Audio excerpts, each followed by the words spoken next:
would be great. And we will get started with Howard Megdal. Go ahead. Maya, congratulations on your career. Howard Megdal with the Next. It's always good to see you. I just wanted to ask you if you could take me back to the night that you and your teammates wore the shirts that say change starts with us. Looking back on it now, the way in which that night, that decision has helped influence so much of what's happened since in the league's activism and of course in the path of your own life. Just kind of take me through how you think that decision has impacted so much that's come since. Yeah, it's a good question. It's kind of a hard question to answer, you know, because I can only really speak from my perspective as far as the impact that it's had on other people, even though the community that we are a part of as women's basketball players is a greater community. And so I've heard from other parts of our community the courage and the momentum that was given from our team being, unified in that, what I call a humble way of really just taking the eyes off of our basketball talents for a moment to put eyes and hearts and minds on our shared humanity, which was our goal, as well as just helping shine a light on the grief, the real grief that we were experiencing as people because of the violence and just the continued, the continued effects that injustice has played in our nation's history. And so I think, whenever you pause and you stop something great to say there's something more important, that gains attention, as it should. And then that actually ended up leading into my life, getting the courage to say, let's hold on and give attention to what matters most, which are people, and people thriving and people's well-being. And our personal story with Jonathan was just at the forefront for me over these last few years in shifting away from the game. And so I just hope people take away from that just the heartbeat of what we were trying to do, which was being more human and more caring and more compassionate, and also saying it's okay to grieve what's worth grieving. Thank you. Appreciate it. Yeah. We'll go over to Dorothy. Go ahead. Hi, Maya. Congratulations. Thanks for your time on this morning. How unexpected has this whole journey, and I'm with iMessenger Media in Dallas, Texas.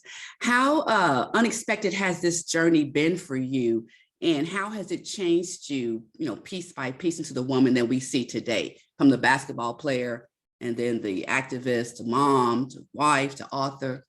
Yeah. Goodness. You got me tired thinking about all that. Yeah. Unexpected. I was laughing a little bit because it's like, I couldn't have written this story like this. This has definitely been unexpected, but at the same time, it's been really thoughtful and planned and prepared, that's life, right? Like, a lot of it is unexpected, but you also do your best to try to be prepared. Hey, that's basketball too, right? You don't know how the game's going to unfold, but you do your best to prepare. So just some of those, it's that same approach. I think that same posture of doing your best to be present and prepared in the moment, but then just persevering through the hard. And so I think that's how I've been shaped. Mainly is just that perseverance, that persevering through the hard and the unexpected because of love, because of your relationships and the bonds that you have, and learning the importance of really forming meaningful, deep bonds as best as you can, because that's where you really find your purpose in your life. And I think that would be the final way to answer your question of how it shaped me, just the different relationships that I've been able to form through the path that I've been on, whether that's through the basketball side of things or the family side of things with the Jonathan journey side of things. And so the way I've been shaped, I think, is just caused me to really value relationships, value being present, value the process, and value people, because our story is a victory story. And I got to be a part of a lot of victory, but it wasn't easy. It wasn't easy at all. Every victory you see 100 different moments of perseverance. So I'm glad we have gotten more of a chance to talk about that more recently. Thank you. Mm-hmm. We'll go over to Charles. Go ahead, Charles. Charles Harmon, Minnesota spoken recorder. Congratulations, Maya. Good to see you. Thanks. Our question is this: what little you have? Your resume is very rich and full. Most likely will lead you to the Hall of Fame. What little thing that you like Minneapolis community to remember you as? The things that you've done on the court, off the court, that you would like to have as part of your legacy. Wow. I was somebody when I was playing, I always tried to bring energy. I always tried to bring light and joy and intensity, to what I was doing. I hope people saw me as someone who gave all she had in whatever she was doing, whatever play it was, whatever moment I was engaging with the person. I tried to give my all in those moments. And but also somebody who looks beyond the craft that I pursued, and try to value people. Having a proper perspective, having a healthy, life-giving perspective about where people fit into this this journey of life that we're in, and just someone that never gave up, whether it was being down in a game and trying to help the team come back, or not giving up on a person like Jonathan, or just persisting through the grind of every year. I tried to finish the things that I said yes to. Tell your family hello for me. Congratulations again. Thanks. We'll go over to Maggie. Go ahead, Maggie. Hi, Maya. Maggie Hendricks with Valley Sports. Congratulations. I'm wondering, did you have moments over the past few years where you thought about coming back, or just felt like even just getting on the court with your teammates? I think these last 4 years have been just so focused on what I was doing at home, what I was doing with Jonathan, in my community, and also just trying to learn a new rhythm outside of playing, that I didn't really wrestle with a desire to want to switch that pace up, and that where I was present. But it was very hard at times to kind of accept, like, Lindsay retired, and then Simone retires, and Rebecca, and now Sil, and missing my teammates. Because as you guys would watch us, over that 8-year stretch, our chemistry was just awesome. I think there's very few teams that had a core like we did, with such good chemistry, and teams with such good chemistry. So I miss that more than anything. But I was very focused on just trying to be well, have a good rhythm, having to get more rest, and the emotional and mental energy that it took to do all the things that I've done these last 3 years.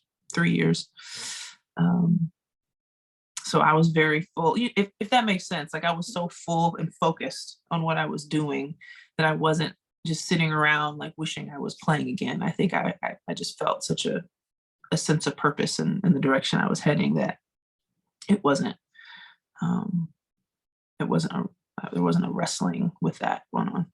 Okay, thank you so much. Yeah. We'll go over to MA. Go ahead.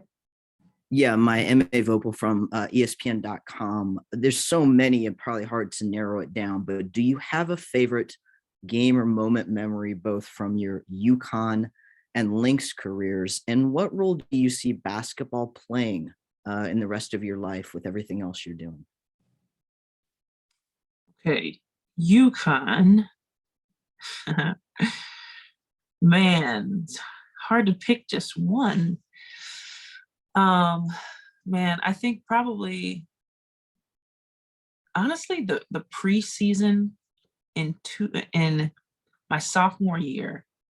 So the first year we went undefeated and won every game by 10 points or more. It was Renee's senior year.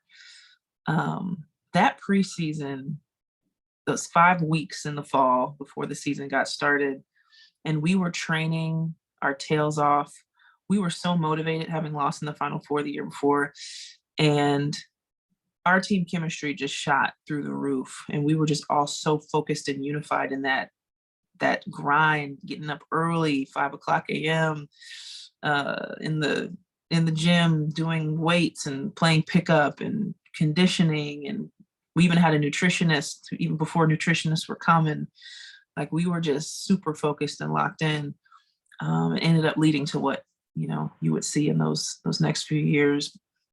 No, it's not like a normal memory, but I just remember that grind of the preseason being like memorable and just awesome. And then for the Lynx, watching Simone get her first championship and finals MVP in Atlanta in 2011 was super sweet. And to do that in one of my home states, such a sweet memory. And also watching the feet of all those little babies when we were in DC to celebrate our 4th championship, I believe. We ended up being able to have the Jordan brand and Nike donate shoes to some school kids in the DC area, and we got to partner with an organization that washes people's feet and gives them new shoes. It was just so sweet to see the look on those kids' faces who probably haven't had people washing their feet like that. And then, I think looking forward, I hope people can find inspiration from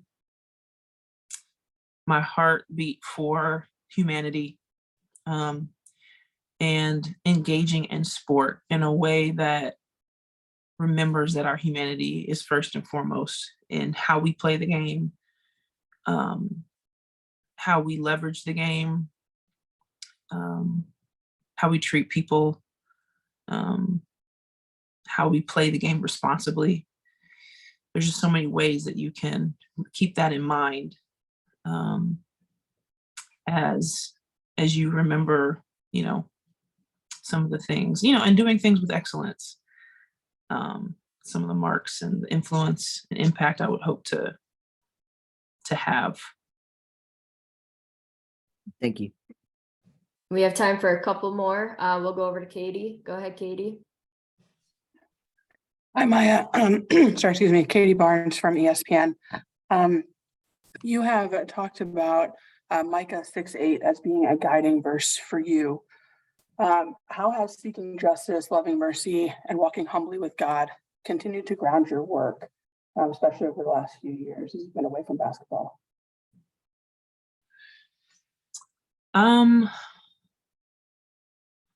Yeah, that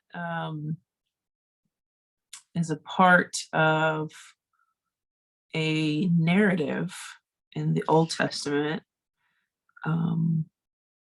where God his heart is angry, and his heart is angry at the oppression that he's seeing. And so one of the things that you see so much in the Old Testament is God saying to his people, show my heart to the world. And for whatever reason, his people lose focus, lose sight, get caught up in the world, and end up being the opposite of what his heart is to the world, and end up oppressing people or treating each other not well. And his patience and his grace is very long, but then there comes moments where he's like, enough is enough. And, you know, this is one of those moments where he's reminding through one of his prophets named Micah, reminding his people, it's simple what I've called you to do. Like, love people, be good to each other, seek justice, love mercy and kindness and mercy, and walk humbly with me. Like it's a moment, it's like a really genuine moment of like, children, how do you keep, losing track of my heart? And so that's such a vivid story for me, and a reminder of me of like, child, don't lose sight of my heart. And so it just keeps me grounded. It keeps me trying to remember what the main thing is and where life is found and how we can continue to thrive more. And again, I think I said it earlier about relationships. And I think that's one of the things I keep getting reminded of, is keeping the main relationships. And that's first with our Creator, and then with each other, and then, our community, the earth, like just everything that we can thrive with, and trying to grow that more and more in my life, and helping my people do it as well. So makes me slow down, makes me humble myself, and again, just try to give my energy to the things that matter most. Thank you very much. We'll go over to Raphael. Go ahead. Hello, Maya. Congratulations on your legacy and retirement. And I'm from the 3-point conversion. And my question is, you just talked about humanity. You've always been known as leadership, high basketball IQ. When you think of coaches, most players, great players, say the great coaches, they teach them about life and how to deal with life, and how to lead and so on. Have you thought about coaching, coming back to coach, whether it's Minnesota Lynx or college or whoever, and has anyone reached out to you about coaching? Well, coaching is something that there are some aspects to coaching that I've been doing my whole life, just being an older cousin, being a lover of learning and teaching. I tried to tutor my friends or my teammates here and there growing up. Like I have teaching in my blood. Like most of my extended family I grew up with were teachers. So that comes out in different ways in my life already. I'll be coaching in a sense, my son and future kids, Lord willing, in the journey of life.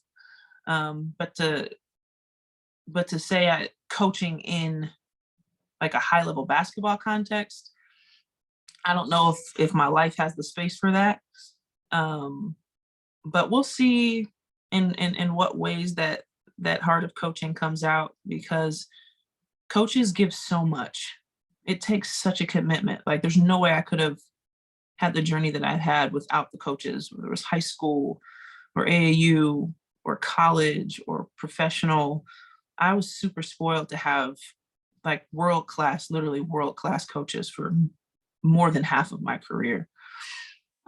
So I don't want to say like, yeah, I could coach, like it's this casual thing. Coaching is a heavy, honorable, like super invested thing that I don't want to commit to unless I can really commit to it. But yeah, people have asked me about coaching for a long time. But again, I think my time and my energy doesn't have my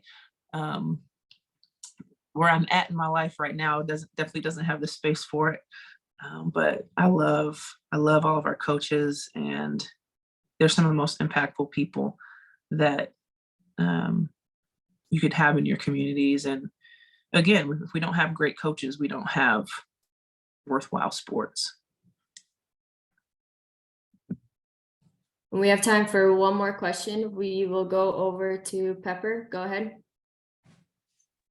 Hi, Maya. It's great to meet you. Congratulations on your retirement and your impact on women's basketball in general. Just curious what skills and lessons that you learned during your basketball career help you now with the work you're doing.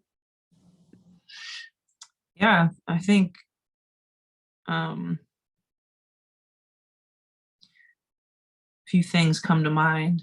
I think looking at my basketball experience, it was such a great place for my personality to come out. I was a very high energy kid, and so having some structure to it with other people really helped me channel my energy and, keep me out of trouble, or, just have something constructive to do as a kid instead of running around driving my mom crazy. And so that helped shape me, of just learning the benefits of doing things with other people as a team. I grew up as an only child, and so having teams to constantly play on was huge for me. And then I think looking forward to like high school, one of the biggest lessons I started to learn was going in the higher levels of sport and into the industry. You're a role model, and you're a role model even if you're not, but just the importance of representing well and giving people your best so that you can be helpful, and give them something to be hopeful about. And so I started to learn that in high school. And then in college, preparation. That's what UConn was. I learned really at one of the highest levels the value and the importance of preparation and how that affects your confidence. If you are prepared, you're going to be confident. But then also how to deal with working so hard all year and then coming up short and having to overcome really big, heartbreaking losses. Not a lot of losses, but very meaningful losses. And then the pros, I learned the art of being adaptable and, having to deal with different teams in different countries and different time zones and different tournaments. And whether it was on the USA basketball team or playing overseas or playing in Minnesota, you have to learn how to be flexible and adjust, and continuing to have great preparation skills. And also just the joy of playing with different people from all over the world. So, work ethic, you learn work ethic, and but also humility. I think when you play for as long as I did, I played since I was 8 years old and stopped at 28.